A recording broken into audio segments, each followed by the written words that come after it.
चलिए पहला टॉपिक हम पूरा कर चुके हैं। अब आज इस क्लास में पहला टॉपिक जिसमें हमने क्या क्या चीज़ें कवर कर ली है, हमने अपने टॉपिक में पढ़ा है शिक्षा एक टॉपिक, और दूसरा शिक्षा तथा दर्शन में क्या संबंध है। अब इन दोनों टॉपिकों से संबंधित प्रीवियस ईयर के जो क्वेश्चन रहे हैं या किस प्रकार से आपसे परीक्षा में प्रश्न पूछे जाते हैं, इनको एक बार कवर कर लो। आप कोशिश करना पहले आंसर देने की और देखो कहाँ पर आपसे गलती हो रही है, ठीक है। पहला इन्होंने क्वेश्चन पूछा है शिक्षा को त्रिमुखी प्रक्रिया किसने माना है, या फिर हो सकता है ऐसा भी लिख दे शिक्षा को त्रिध्रुवीय प्रक्रिया किसके द्वारा माना गया है। ऑप्शन आपके पास रायबर्न है, जॉन डीवी, बेंजामिन ब्लूम और उपरोक्त सभी। इन चारों में से बताओ कौन है जिसने शिक्षा को त्रिध्रुवीय प्रक्रिया माना है। John Dewey. अब देखो ये बहुत ध्यान से समझना, आपने कहा शिक्षा को त्रिध्रुवीय प्रक्रिया या त्रिमुखी प्रक्रिया जॉन डीवी के द्वारा माना गया है, ठीक है, आपकी बात सही है, पर आपको ऑप्शन देखने पड़ेंगे Ryburn, John Dewey, Benjamin Bloom. मैं एक बार फिर से आपको याद दिला दूं, पहली क्लास में आपने पढ़ा क्या कि हमारे पास दो शिक्षा शास्त्री हैं। कौन कौन, जरा एक बार फिर से देखना, ऐसी गलती ना हो इस क्वेश्चन में। एडम स्मिथ और प्रिचर्ड रॉस। इसके बाद नहीं हम डिस्कस करेंगे इस क्वेश्चन पर, ये बहुत बेसिक क्वेश्चन है और आप गलत आंसर इसका दे रहे हैं। एडम स्मिथ और प्रिचर्ड रॉस, ये वो दो शिक्षा शास्त्री हैं जो शिक्षा को द्विध्रुवीय प्रक्रिया मानते हैं। इनके अनुसार शिक्षा जो है वो कौन सी प्रक्रिया है, द्विध्रुवीय प्रक्रिया। पहला ध्रुव इन्होंने शिक्षक को माना है और दूसरा ध्रुव इन्होंने शिक्षार्थी को माना है। तो जब भी आपके पास पेपर में प्रश्न हो शिक्षा को द्विमुखी प्रक्रिया या द्विध्रुवीय प्रक्रिया किसके द्वारा माना गया है, तो पहले ऑप्शन पूरे देखने आपको। एडम स्मिथ और प्रिचर्ड रॉस, ये वो दो शिक्षा शास्त्री है जो शिक्षा को द्विध्रुवीय प्रक्रिया मानते हैं, मतलब ये दोनों होंगे तभी शिक्षा कंप्लीट होगी। कौन कौन है, एडम स्मिथ और प्रिचर्ड रॉस। अब आप देखो आपके क्वेश्चन में द्विध्रुवीय प्रक्रिया तो पूछा नहीं, आपको पूछा है त्रिध्रुवीय प्रक्रिया। तो शिक्षा को त्रिध्रुवीय प्रक्रिया रायबर्न ने भी माना है, जॉन डीवी ने भी माना है और बेंजामिन ब्लूम ने भी माना है। याद आया थोड़ा थोड़ा। अब देखो जॉन डीवी कहते हैं कि शिक्षा के तीन ध्रुव है। पहला ध्रुव शिक्षक, दूसरा ध्रुव बालक या विद्यार्थी या शिक्षार्थी, जो भी आप कहना चाहें, और तीसरा ध्रुव पाठ्यक्रम। तो जॉन डीवी के अनुसार शिक्षा त्रिध्रुवीय प्रक्रिया है, तो इसका मतलब ये नहीं कि ये लोग जो है ये शिक्षा के त्रिध्रुवीय सिद्धांत को नहीं मानते हैं। अब आप देखो मैंने कहा था आपको रायबर्न जो है उसने भी शिक्षा को त्रिध्रुवीय प्रक्रिया माना है। रायबर्न के अनुसार भी शिक्षा त्रिध्रुवीय प्रक्रिया है। आप बता सकते हैं रायबर्न ने शिक्षा के तीन ध्रुव कौन कौन से बताए, आपने किया है पहले लेक्चर में, याद ना रहे तो याद रखना। देखो सरल तरीके से के एन, ये अगर याद ना आए ना पेपर में तब के लिए मैं सरल भाषा में लिख दे रहा हूं के एन। के मतलब नॉलेज, के मतलब नॉलेज, एन मतलब नेचर। एन मतलब नेचर, के मतलब नॉलेज, के मतलब नॉलेज। अब इनका मतलब क्या है, रायबर्न मानते हैं कि शिक्षा त्रिध्रुवीय प्रक्रिया है जिसका पहला ध्रुव जो है वो है एन मतलब नेचर। नेचर मतलब प्रकृति, बालक की प्रकृति। उन्होंने पहला ध्रुव किसको माना है, बालक की प्रकृति को। और दो के हैं, दोनों का मतलब नॉलेज है। एक बोलते हैं ज्ञान, किसका ज्ञान, तो एक बोलते हैं स्वयं का ज्ञान, टीचर के स्वयं का ज्ञान, और एक टीचर जिस विषय का अध्ययन करा रहा है उस विषय का ज्ञान। तो आप देखो आपने जॉन डीवी, क्योंकि ये बहुत कॉमन सा फैक्ट है ना, अगर देखो जॉन डीवी के अलावा कुछ और लिखे होते जैसे एडम स्मिथ का नाम दे देते, मैकडोनल्ड का नाम लिखते, प्रिचर्ड रॉस का नाम लिखते, तब आपका आंसर सही था कि जॉन डीवी ने शिक्षा को त्रिध्रुवीय प्रक्रिया माना है। पर जॉन डीवी अकेले नहीं है जो शिक्षा को त्रिध्रुवीय प्रक्रिया मानते हैं, उसके अलावा रायबर्न भी है और जॉन डीवी भी है। अब आपके पास कौन है, बेंजामिन ब्लूम। अब बेंजामिन ब्लूम कहते हैं कि शिक्षा के तीन ही ध्रुव है, ये भी त्रिध्रुवीय प्रक्रिया के समर्थक है। याद रह जाए तो बहुत बढ़िया, नहीं तो OTC याद रखना, OTC। देखो रायबर्न में क्या, एन के, दो के एक एन। एन मतलब नेचर, नेचर ऑफ स्टूडेंट, बालक की प्रकृति, स्वयं का ज्ञान, अपना खुद का ज्ञान और विषय का ज्ञान। अब बेंजामिन ब्लूम कहते हैं कि शिक्षा त्रिध्रुवीय प्रक्रिया है और शिक्षा के तीन ध्रुव क्या है, ओ का मतलब है ऑब्जेक्ट, ऑब्जेक्ट मतलब उद्देश्य। तो वो कहते हैं पहला ध्रुव जो है वो है शिक्षण का उद्देश्य क्या है, शिक्षण का उद्देश्य क्या है, ये इसे शिक्षा का पहला ध्रुव मानते हैं। टी मतलब क्या हुआ, टी मतलब टीचिंग। दूसरा कहते हैं सीखने का अनुभव क्या है, सीखने का अनुभव। और सी इन्होंने यहां वर्ड लिखा, सी का मतलब है चेंज, मैंने पिछले लेक्चर में भी लास्ट टाइम याद है तुम्हें, शिक्षा का उद्देश्य क्या है? किसी व्यक्ति विशेष या समाज के व्यवहार में परिवर्तन करना। तो सी मतलब चेंज इन बिहेवियर, व्यवहार में परिवर्तन। तो अब आप देखो, आपको प्रश्न पूछा गया है शिक्षा को त्रिध्रुवीय प्रक्रिया कौन मानता है? Ryburn, John Dewey, Benjamin Bloom. Option कौन सा सही होगा? डी, उपरोक्त सभी। ये सभी लोग हैं जो शिक्षा को त्रिध्रुवीय प्रक्रिया मानते हैं। मुझे ये बताओ, शिक्षा को चतुर्ध्रुवीय प्रक्रिया किसने माना है? चतुर्ध्रुवीय प्रक्रिया शिक्षा को किसने माना है? नाम याद है तुम्हें? मैकडोनल्ड है जो शिक्षा को चतुर्ध्रुवीय प्रक्रिया मानते हैं, जिसमें उन्होंने कहा कि शिक्षा के 4 ध्रुव हैं। याद है तुम्हें कौन कौन से? अधिगम, शिक्षक, इसके अलावा ये कहते हैं पाठ्यक्रम, जो आपका सिलेबस है वो भी शिक्षा का एक महत्वपूर्ण, सिलेबस जो है वो शिक्षा का एक महत्वपूर्ण ध्रुव है। शिक्षक को उन्होंने एक महत्वपूर्ण स्थान दिया है। उसके अलावा उन्होंने कहा है अधिगम, बच्चों को सिखाने का जो अनुभव है वो भी शिक्षा का एक ध्रुव है। तो वो चतुर्ध्रुवीय प्रक्रिया के समर्थक कौन थे? तो मैकडोनल्ड थे। हमको त्रिध्रुवीय प्रक्रिया या त्रिमुखी प्रक्रिया पूछा गया है, तो इसमें आंसर आपका क्या हो जाएगा? उपरोक्त सभी हो जाएगा। चलो आगे देखो, अगला कौन सा है? निम्न में से कौन एक आदर्शवादी विचारक नहीं है? अब ये तुम्हारे लास्ट लेक्चर का है, तो बताओ आदर्शवादी विचारक नहीं है। पहले आप ये बताओ कि आपने किस किस का नाम पढ़ा है? आदर्शवादी विचारकों में आपने किस किस का नाम पढ़ा है? बताओ कौन कौन से विचारक हैं जो आदर्शवादी थे? मैं नाम लिख रहा हूं, हाँ ना कहो। प्लेटो आदर्शवादी, हाँ या ना? प्लेटो आदर्शवादी थे। वस्तुओं के यथार्थ स्वरूप का ज्ञान प्राप्त होना ही दर्शन है, तो वो आदर्शवादी विचारक हुए। प्लेटो के अलावा अरस्तु, बताओ अरस्तु, क्या अरस्तु एक आदर्शवादी विचारक थे? अरस्तु, हाँ जी, अरस्तु जो है वो एक आदर्शवादी विचारक थे। प्लेटो यहाँ पर है। कांट, बताओ कांट एक आदर्शवादी विचारक थे। सुकरात भी एक आदर्शवादी विचारक थे। कौन बचा? रूसो। तो आपको वैसे भी याद रखना है, मैंने कहा था प्रकृतिवादी विचारकों में सबसे बड़ा नाम किसका है? रूसो। प्रकृतिवाद में निषेधात्मक शिक्षा पर सबसे ज्यादा जोर देने वाला दार्शनिक कौन हुआ? रूसो। और रूसो क्योंकि एक प्रकृतिवादी विचारक है इसलिए उसका नाम हम यहां नहीं ले सकते, ठीक है? रूसो जो है वो प्रकृतिवादी विचारक है। जरा मुझे बताओ प्रयोजनवादी विचारक कौन कौन थे? प्रयोजनवाद का जन्मदाता या प्रयोजनवाद का प्रतिनिधि किसे कहते हैं? John Dewey. प्रयोजनवादियों में सबसे बड़ा नाम किसका है? जॉन डीवी प्रयोजनवाद के जन्मदाता माने जाते हैं। इसके अलावा बताओ विलियम जेम्स। जो प्रयोजनवाद है, इस प्रयोजनवाद को आधुनिक रूप में किसने सबसे पहले एक्सेप्ट किया था? विलियम जेम्स ने। और पियर्स सबसे पहले प्रयोजनवाद का प्रयोग करने वाले पहले दार्शनिक कौन हुए? पियर्स। प्रयोजनवाद का जन्म स्थान किसे मानते हैं? प्रयोजनवाद की विचारधारा का जन्म कहां से हुआ?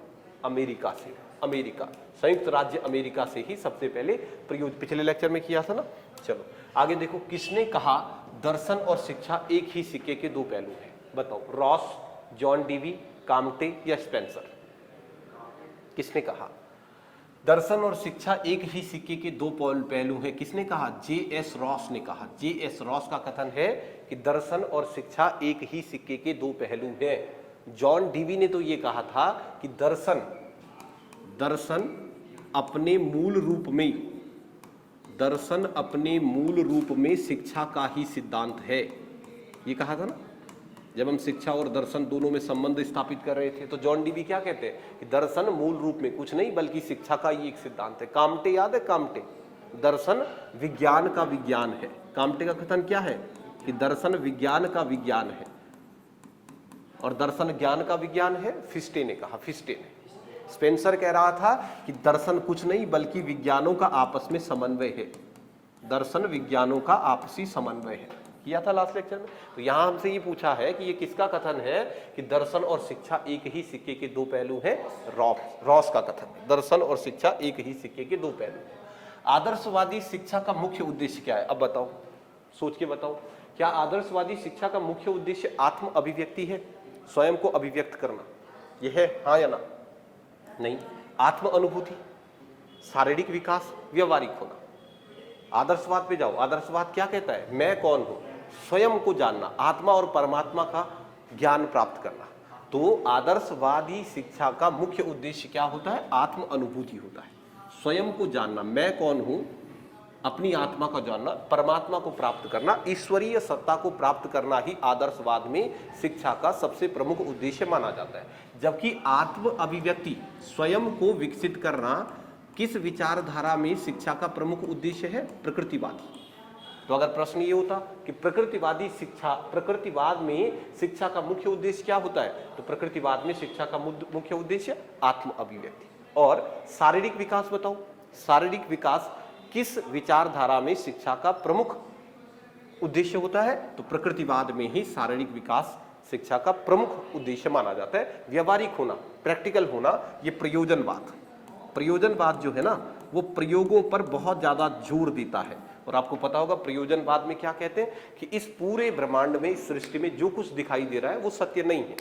व्यक्ति क्रियाएं करता है, उससे उसे परिणाम मिलते हैं और उसी से वह नए सिद्धांतों को जन्म लेता है। तो पहले से जिन सिद्धांतों को बनाया गया है उनको ना मानना, ये प्रयोजनवाद का सबसे बड़ा सिद्धांत है। तो प्रयोजनवादी क्या कहते हैं कि आप प्रैक्टिकल होइए, पहले से बनाए हुए सिद्धांतों को रटना नहीं है, उन पर आपको प्रयोग करने हैं। पहले से बनाए हुए सिद्धांतों पर जब व्यक्ति प्रयोग करेगा और प्रयोग करके यदि वह उस सिद्धांत को सत्य पाता है तो उसका अनुपालन करे, अन्यथा ना करे। तो व्यवहारिक होना प्रयोजनवाद में शिक्षा का मुख्य उद्देश्य है। शारीरिक विकास और आत्म अभिव्यक्ति प्रकृतिवाद में शिक्षा का मुख्य उद्देश्य है। और आत्म अनुभूति, स्वयं को प्राप्त करना, इसके स्थान पर और भी ऑप्शन लिखे हो सकते हैं। जैसे आदर्शवाद में शिक्षा का मुख्य उद्देश्य क्या है, हमने कहा आत्म अनुभूति। और क्या कह सकते हैं, इसमें लिखा हो सकता है ईश्वरीय सत्ता को प्राप्त करना, तो भी आंसर हो जाएगा आपका। क्योंकि आदर्शवाद में क्या मानते हैं, ईश्वरीय सत्ता को प्राप्त करना ही इस जीवन का प्रमुख उद्देश्य है। और जीवन के उद्देश्यों की प्राप्ति किसके माध्यम से होगी, शिक्षा के माध्यम से। इसलिए शिक्षा का एक प्रमुख उद्देश्य यहाँ ईश्वरीय सत्ता को प्राप्त करना भी माना जाता है। इसके अलावा आध्यात्मिक मूल्यों को प्राप्त करना, क्योंकि याद होगा आपको क्या कहा था हमने, आध्यात्मिक मूल्यों को प्राप्त करना। क्या कहता था आदर्शवाद, एक बार समझना तो, कि आदर्शवाद में आपने क्या पढ़ा कि आदर्शवाद कहता है कि शिक्षा के द्वारा सबसे पहले किसी बालक में उसके चरित्र का निर्माण किया जाए। चरित्र निर्माण से वह बालक आध्यात्मिक मूल्यों को प्राप्त कर पाता है। और आध्यात्मिक मूल्यों की प्राप्ति के बाद ही जब कोई व्यक्ति आध्यात्मिक मूल्यों की प्राप्ति कर पाता है, तभी आदर्शवाद में माना जाता है कि आध्यात्मिक मूल्यों की प्राप्ति से ही जीवन के सबसे बड़े उद्देश्य यानी सत्य को जाना जा सकता है।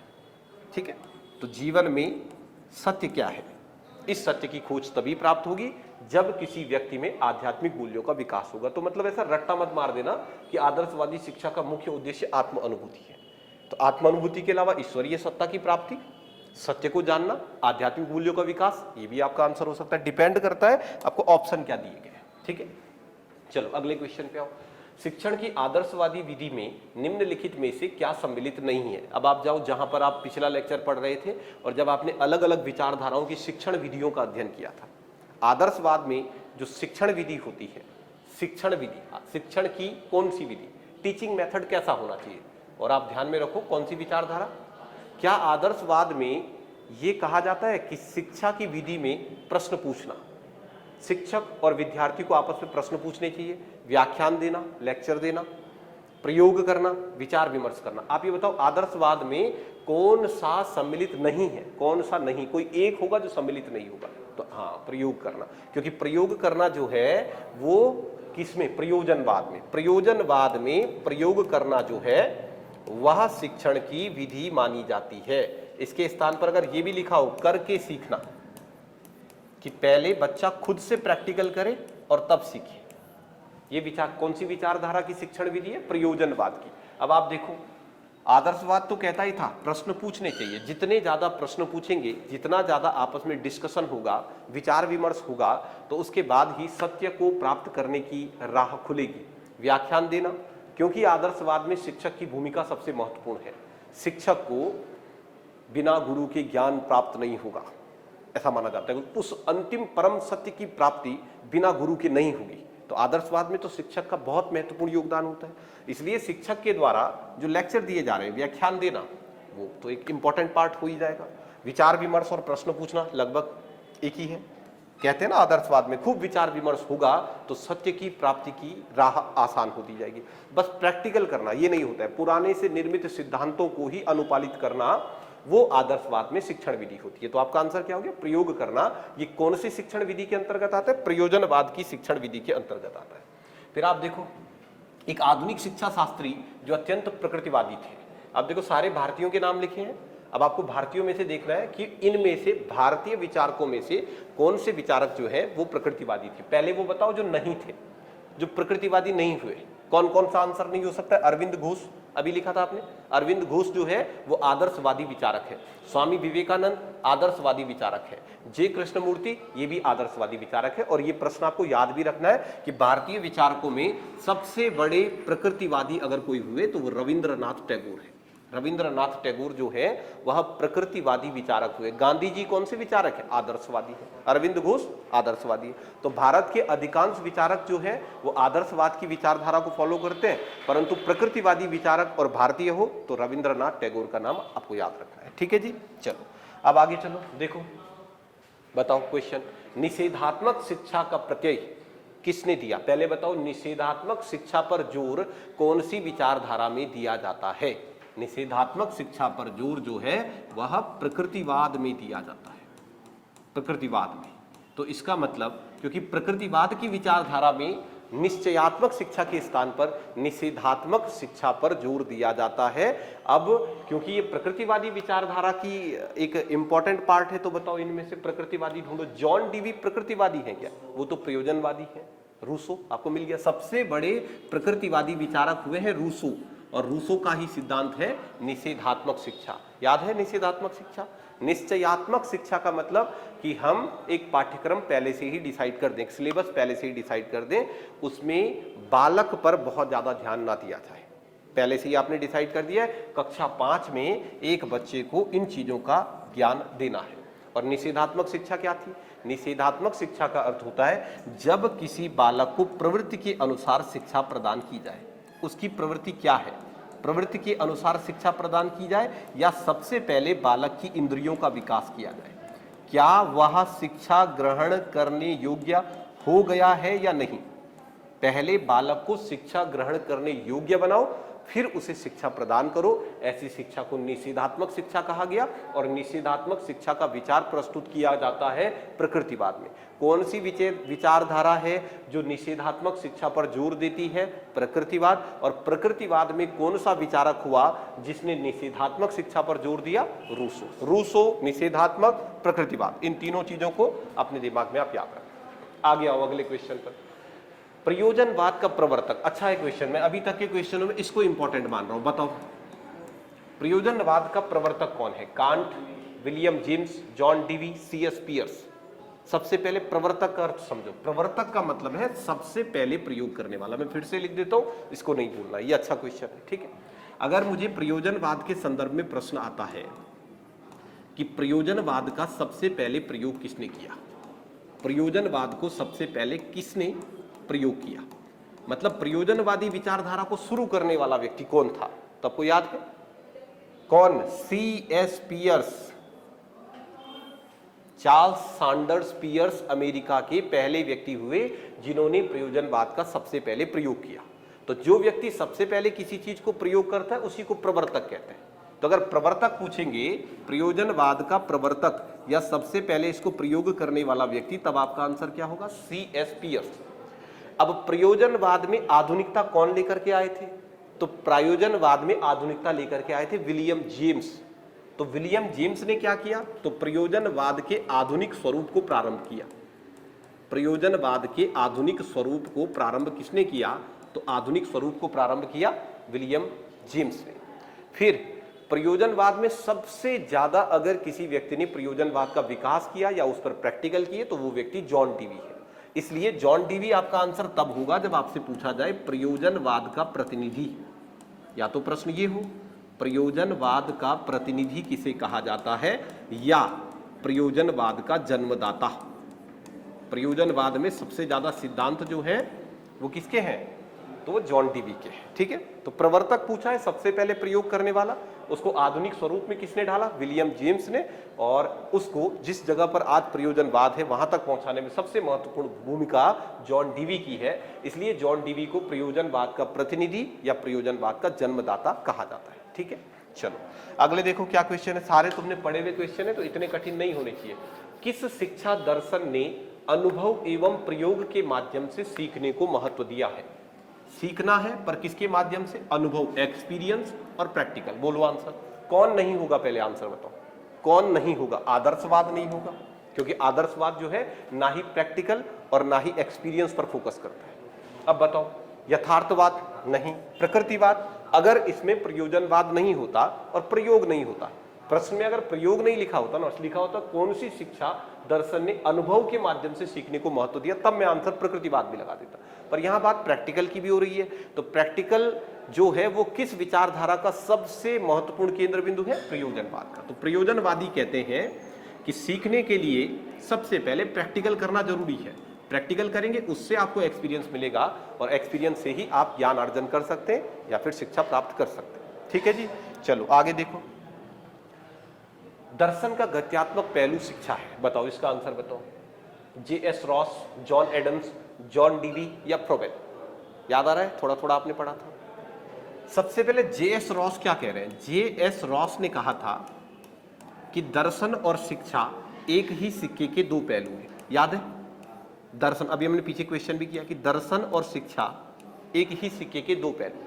आगे इस स्टेटमेंट को पूरा किया था जॉन एडम्स ने, अगर आपको याद होगा। जॉन एडम्स ने क्या कहा कि दर्शन, वेरी गुड, दर्शन जो है वह इस सिक्के का सैद्धांतिक पक्ष है, सैद्धांतिक पक्ष, जबकि शिक्षा जो है वह इस सिक्के का व्यवहारिक पक्ष या गत्यात्मक पक्ष है, गत्यात्मक पक्ष है। याद आया आपको? किसने कहा था? जॉन एडम्स ने कहा था। तो दर्शन का गत्यात्मक पहलू, दर्शन का गत्यात्मक पहलू शिक्षा है। किसने कहा? जॉन एडम्स ने। अगर आपके पास प्रश्न में यह भी लिखा होगा ना कि दर्शन का व्यवहारिक पक्ष, दर्शन का व्यवहारिक पक्ष शिक्षा है, तो भी आपका आंसर क्या होगा? जॉन एडम्स, क्योंकि जॉन एडम्स कहते हैं दर्शन का गत्यात्मक या व्यवहारिक पक्ष कौन है? शिक्षा है। चलो आगे देखो, और आपको क्या क्वेश्चन दिया है। यहां प्रश्न पूछा है, मनुष्य की अंतर्निहित पूर्णता को अभिव्यक्त करना ही शिक्षा है, किसने कहा है? बड़ा स्टेटमेंट है तो आप याद रखेंगे। प्लेटो तो होगा नहीं ना? प्लेटो आपको याद होगा, यथार्थ वस्तुओं के यथार्थवाद का ज्ञान प्राप्त करना, प्लेटो। स्वामी विवेकानंद का स्टेटमेंट है और बहुत बढ़िया से याद रखना है, कई बार परीक्षाओं में पूछ लेगा। स्वामी विवेकानंद ने क्या कहा कि कोई भी बालक या कोई भी व्यक्ति कुछ अंतर्निहित शक्तियों के साथ पैदा होता है। मनुष्य के अंदर ऑलरेडी शक्तियां होती है। मनुष्य की उन अंतर्निहित, अंदर से व्यक्ति के अंदर जो भी शक्तियां हैं, उन शक्तियों की पूर्णता को अभिव्यक्त करना, उनको बाहर निकालना ही शिक्षा है। किसने कहा? स्वामी विवेकानंद ने। और वैसे भी ये स्टेटमेंट याद रखना, कई बार पुरानी परीक्षाओं में पूछा जा चुका है। मनुष्य की अंतर्निहित पूर्णता को अभिव्यक्त करना ही शिक्षा है, स्वामी विवेकानंद का कथन है, कई बार परीक्षाओं में पूछ लिया जाएगा। किस विचारधारा के अनुसार शिक्षा के उद्देश्य सत्यम, शिवम और सुंदरम को प्राप्त करना है?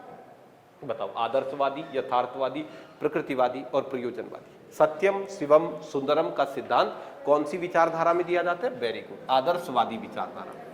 आपने पढ़ा था ना कि आदर्शवाद में यह माना जाता है कि शिक्षा का उद्देश्य क्या है? सत्यम, शिवम, सुंदरम की प्राप्ति करना। जहां हमने पढ़ा था कि सत्यम का अर्थ क्या होता है, तो सत्यम का अर्थ है किसी भी तरीके से बौद्धिक होना। शिवम का अर्थ क्या था? शिवम का अर्थ था नैतिक होना। और सुंदरम का अर्थ क्या था? तो सुंदरम का अर्थ था कलात्मक होना। तो आदर्शवाद में क्या माना जाता है कि किसी व्यक्ति का बौद्धिक, नैतिक और कलात्मक होना ही शिक्षा की वास्तविक प्राप्ति है। व्यक्ति को क्या होना चाहिए? बौद्धिक होना चाहिए, तर्कपूर्ण उसे होना चाहिए, नैतिक, उसके व्यवहार में नैतिकता होनी चाहिए और उसमें कलात्मकता होनी चाहिए, जिसके आधार पर हमने विषयों का विभाजन किया था। बौद्धिक विषय शिक्षा के पाठ्यक्रम में शामिल किए जाने चाहिए, गणित जैसे विषय, विज्ञान जैसे विषय। नैतिक विषय के अंतर्गत हमने बात करी थी राजनीति शास्त्र, समाज शास्त्र, ये शिक्षा का पाठ्यक्रम होना चाहिए। कलात्मक के अंतर्गत संगीत, निर्माण, शिल्प, ये जो है शिक्षा का पाठ्यक्रम होना चाहिए। तो आपको याद आ गया होगा किस विचारधारा के अनुसार, कौन सी विचारधारा में ये माना जाता है कि शिक्षा के उद्देश्य सत्यम, शिवम और सुंदरम की प्राप्ति करना है। तो आंसर क्या होगा? आदर्शवादी। चलो अगला, चलो, परिवार जीवन की प्रथम पाठशाला, ये दूसरा क्वेश्चन है जिसको मैं इंपॉर्टेंट मान रहा हूं। परिवार जीवन की प्रथम पाठशाला है, पहले ध्यान रखो, अगर प्रश्न आता है परिवार जीवन की प्रथम पाठशाला किसने कहा, तो अगर ये ऑप्शन आपके पास नहीं है तो तब तो सबसे पहला आंसर आपका, पहली प्रायोरिटी अरस्तु। ये किसका कथन है? अरस्तु का कथन है। सबसे पहले अरस्तु ने ही कहा था कि परिवार किसी परिवार सामाजिक जीवन की प्रथम पाठशाला, ये अरस्तु ने कहा था, पर यहां हमने अरस्तु को नहीं लिया है, आधुनिक विचारकों को लिया है, कमेनियस, काम्टे, फ्रावेल और रेमांड। तो आधुनिक विचारों में अरस्तु के इस विचार का समर्थन किसने किया है? काम्टे ने किया है। अब ध्यान रखना, अगर ये प्राचीन विचारकों में पूछता है तो प्राचीन विचारकों में मतलब ये ऑप्शन नहीं है आपके पास, तब आपको देखना है पहली प्रायोरिटी आपकी अरस्तु है, क्योंकि सबसे पहले अरस्तु ने कहा था कि सामाजिक जीवन की पहली पाठशाला परिवार है, परिवार जीवन की प्रथम पाठशाला है। परंतु अगर अरस्तु ऑप्शन में नहीं मिलते तो इस विचार का समर्थक दूसरा कौन हुआ है? काम्टे हुआ है। तो आपको ये भी याद रखना है। चलो अब देखो, प्रकृतिवाद में आगे, पाठ्यक्रम के ऊपर आगे। प्रकृतिवाद में सिलेबस जो है वो कैसा होना चाहिए? आदर्शवाद में तो सिलेबस अभी बोला हमने, बौद्धिक, नैतिक और कलात्मक होना चाहिए। पर प्रकृतिवादी क्या मानते हैं? प्रकृतिवादियों के अनुसार जो सिलेबस है, जो पाठ्यक्रम है, वो कैसा होना चाहिए? ये तो मैं काट देता हूं ना, ये तो नहीं होना चाहिए, क्योंकि धार्मिक विषयों का ज्ञान आदर्शवाद की विचारधारा में कहा जाता है। सामाजिक विषय, ये आप आंसर लगाओगे, सामाजिक, क्योंकि प्रयोजनवाद में शिक्षा को एक सामाजिक प्रक्रिया माना गया है, इसलिए सामाजिक विषयों का अध्ययन करना ये प्रयोजनवाद का पाठ्यक्रम होता है। तो ये भी मेरा आंसर नहीं है। अब आपका आंसर ये दो है, वैज्ञानिक विषय या मानवीय विषय। अगर इसमें वैज्ञानिक विषय नहीं होता ना, तब आपका आंसर यही था, मानवीय विषय। ह्यूमैनिटीज से रिलेटेड जो सब्जेक्ट है उनको सिलेबस मान लिया जाता, परंतु क्योंकि प्रकृतिवाद क्या बोलता है? प्रकृतिवाद के अनुसार इस सृष्टि के केंद्र में प्रकृति है, और जब इस सृष्टि के केंद्र में प्रकृति है तो प्रकृतिवाद के अनुसार जो हमारे सिलेबस होने चाहिए वो आपके मानवीय विषयों पर ही आधारित होने चाहिए। आपको पता होगा उन्होंने कहा था मानवीय विषयों पर, जैसे शारीरिक शिक्षा, जैसे उन्होंने कहा शारीरिक शिक्षा के अलावा व्यायाम, प्रकृति से संबंधित विषय, भूगोल। तो मानवीय विषय जो है वो आपके आंसर होने चाहिए, पर अगर मानवीय विषय ना हो तब आप इस पर जाना। फिलहाल इसका आंसर तो मैंने लगा दिया, मानवीय, ह्यूमैनिटीज से रिलेटेड सब्जेक्ट्स का अध्ययन करना वो प्रकृतिवाद के पाठ्यक्रम में शामिल किया जाता है, और वैज्ञानिक विषयों को शामिल किया जाता है किसमें? प्रयोजनवाद में। देखो, क्योंकि वैज्ञानिकता का मतलब ये प्रयोग करना, तो प्रयोग के बाद एक सिद्धांत की प्राप्ति। तो प्रयोजनवाद कहता है कि एक विद्यार्थी या एक शिक्षक के पाठ्यक्रम में वैज्ञानिक विषयों का शामिल होना जरूरी है, जबकि सामाजिक विषयों को भी शामिल होना जरूरी है। ये प्रयोजनवाद की विचारधारा है। धार्मिक विषय आदर्शवाद और मानवीय विषय ह्यूमैनिटीज जो है वो प्रकृतिवाद के अनुसार हमारे पाठ्यक्रम में शामिल होने चाहिए। चलो ये बताओ, शिक्षा में खेल प्रणाली का आविष्कार किसने किया? आदर्शवाद, यथार्थवाद, प्रकृति। खेल, खेल खेल में सीखो, खेल खेल में सीखो, ध्यान रखना, खेल खेल में सीखो, ये प्रकृतिवाद की मूल विचारधारा है। क्योंकि प्रकृतिवाद का एक स्टेटमेंट आपको याद है, किसी भी व्यक्ति को प्रकृति से ज्यादा दूर ना ले जाया जाए। सामाजिक नियमों के द्वारा कोई भी व्यक्ति प्रकृति से दूर होता जाता है। इसी प्रकृति में हमने जन्म लिया है, यहीं पर हमें समाप्त होना है, इसलिए खेल खेल में बालक को ज्ञान देना चाहिए। खेल प्रणाली, उसे खेल खेल में, तो खेल प्रणाली जो है वो प्रकृतिवाद से संबंधित है।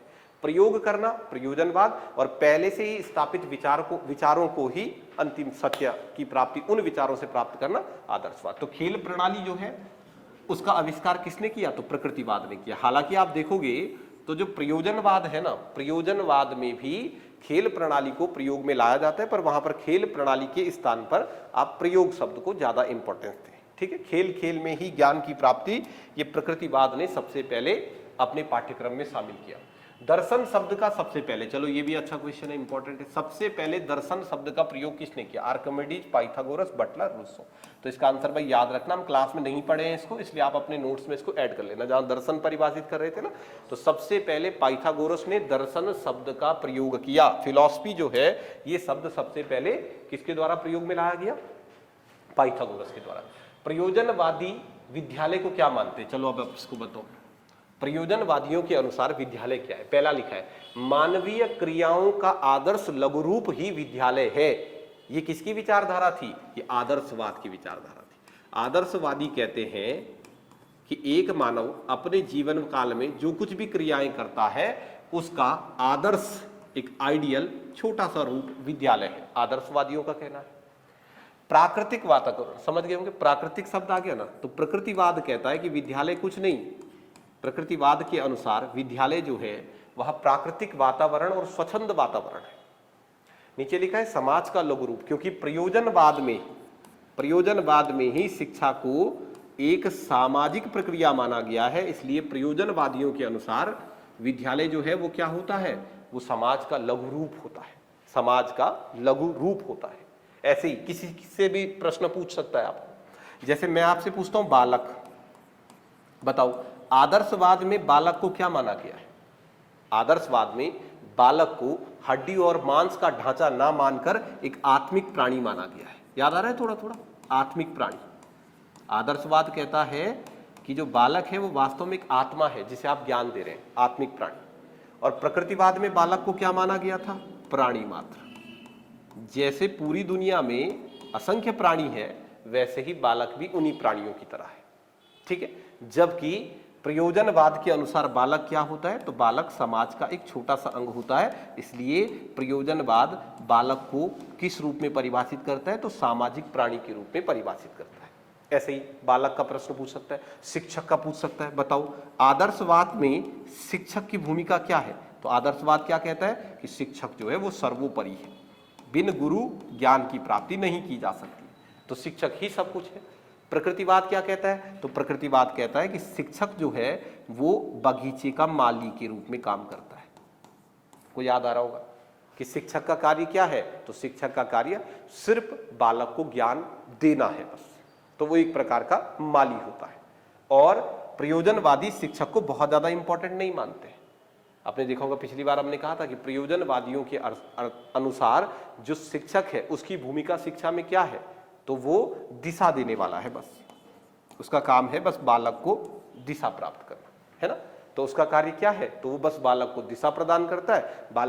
बाकी जो ज्ञान की प्राप्ति है प्रयोजनवाद के अनुसार वह एक बालक अपनी प्रकृति के अनुसार करता है, ठीक है। तो कुछ भी पूछ सकता है ना, बालक पूछ सकता है, शिक्षक पूछ सकता है, विद्यालय पूछ सकता है, शिक्षा के उद्देश्य आपको याद होगा, ठीक है। तो चलो इतने ही हमारे पास क्वेश्चन इसके अंदर से हमने निकाले। अब आप इनको बढ़िया से कवर करो, फिर कल से हम दूसरा टॉपिक अपना स्टार्ट कर लेते हैं। आज आप इतना ही करो।